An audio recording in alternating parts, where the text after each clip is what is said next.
Hello guys, I hope you all are good. तो आज के टॉपिक का नाम है वेट लॉस का रिलेशन क्या है कैंसर, डायबिटीज़, हाइपरथायरॉयडिज्म और एड्स जैसे डिजीज़ के साथ।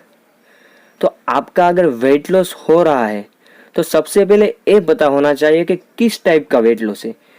वैसे कोई वेट लॉस के टाइप तो नहीं होते, पर डिफरेंट टाइप के पेशेंट में वेट लॉस डिफरेंटली होते हैं। जैसे कि एक पेशेंट है जिसमें वेट लॉस जो पिछले 2-3 मंथ में 20 to 30% जितना हो सकता है। जिसमें मान लीजिए कि पेशेंट का वेट 80 kg है और लास्ट 2 to 3 मंथ में उसका वेट करीब आ जाता है 60 to 65 kg जितना। तो इस टाइप का weight loss majorly AIDS, diabetes, tuberculosis जैसे डिजीज़ में होता है और साथ में हाइपरथायरॉयडिज्म। और दूसरे टाइप के पेशेंट है जिसमें वेट लॉस जो कि माइल्ड टू मॉडरेट है, यानी कि 5 to 10%। तो इस टाइप के पेशेंट का वेट लॉस ज़्यादातर डाइट की प्रॉब्लम की वजह से हो सकता है। और एक इम्पोर्टेंट चीज़ है कि अगर कोई यंग पर्सन है और उसमें रिसेंटली मैंने आगे बताया 2-3 मंथ में बहुत ही ज़्यादा वेट लॉस हो जाता है, तो इस प्रॉब्लम में अगर पेशेंट यंग है तो हम डाउट कर सकते हैं कि पेशेंट को हाइपरथायरॉयडिज्म, डायबिटीज़, ट्यूबरकुलोसिस या एड्स हो सकता है।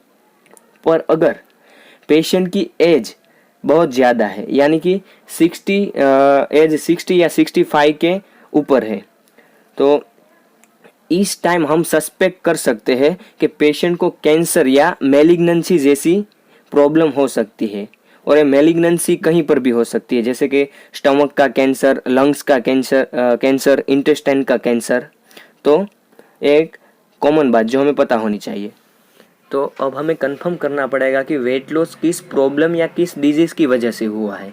तो अगर हमें लगता है कि पेशेंट का वेट लॉस डायबिटीज़ की वजह से हुआ है तो हमें blood sugar level routine urine करवाना पड़ेगा, जिसमें अगर यूरिन में शुगर आता है तो हम सस्पेक्ट कर सकते हैं कि पेशेंट को डायबिटीज़ है। और कई क्वेश्चन भी पूछने पड़ेंगे, जैसे कि डायबिटीज़ वाले पेशेंट में ज़्यादातर भूख ज़्यादा लगती है, उस पेशेंट को प्यास भी ज़्यादा लगती है और यूरिन पास भी ज़्यादा होता है।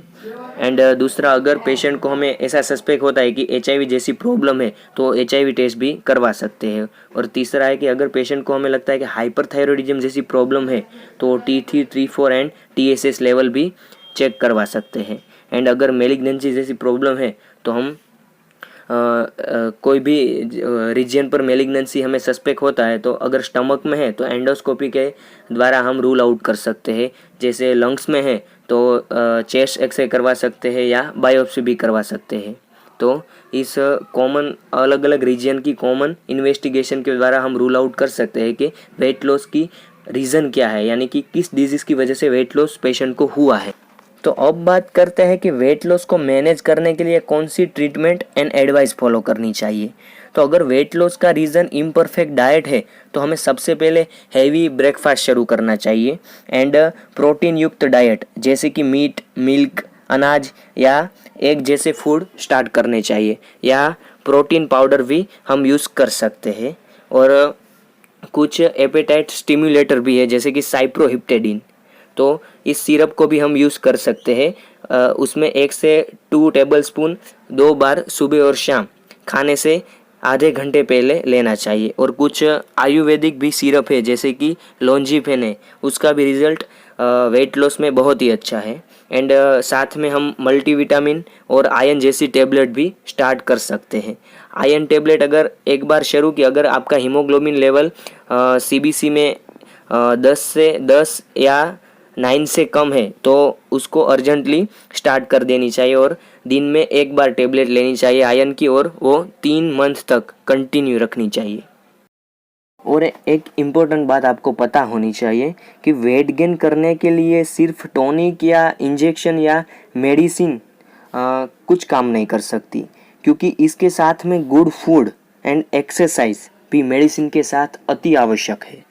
तो ये था वीडियो वेट लॉस का रिलेशन कुछ डिजीज़ के साथ और वेट लॉस की ट्रीटमेंट एंड इन्वेस्टिगेशन हम कौन से करवा सकते हैं वेट लॉस में। तो हमें आप कमेंट बॉक्स में बताएं कि आपको वीडियो कैसा लगा और हमारी चैनल को सब्सक्राइब करें एंड वीडियो को लाइक करें। Thank you.